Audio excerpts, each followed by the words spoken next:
নমস্কার বন্ধুরা, school tiffin নিয়ে হাজির হয়ে গেলাম কণিকার হ্যাংলা হেসেলে। আজ সকালে হাতে এত কাজ ছিল যে বাবুর টিফিন তৈরি করতে পারলাম না। কিছু কেনা খাবার দিয়ে টিফিনটা সাজিয়ে গুছিয়ে দিয়ে দিলাম। আজ আমার বাবুর একটা পছন্দের খাবার দিয়েছি, ও খেতে খুব ভালোবাসে। এই চকলেট ক্রিম বান 2 আধখানা করে দিয়ে দিলাম। আর দিলাম খুব মিষ্টি আম 3 টুকরো দিয়েছি। শেষে আধখানা বাদাম চিক্কি দিলাম, এটাও বাবু খেতে খুব ভালোবাসে।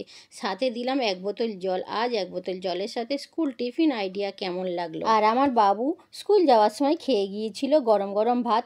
যেহেতু ভাত খুব গরম বলে আমি হাতায় করে নিয়ে থালার মধ্যে ছড়িয়ে দিলাম। 2 টুকরো শশা দিয়েছি আর 1 টুকরো পাতিলেবু।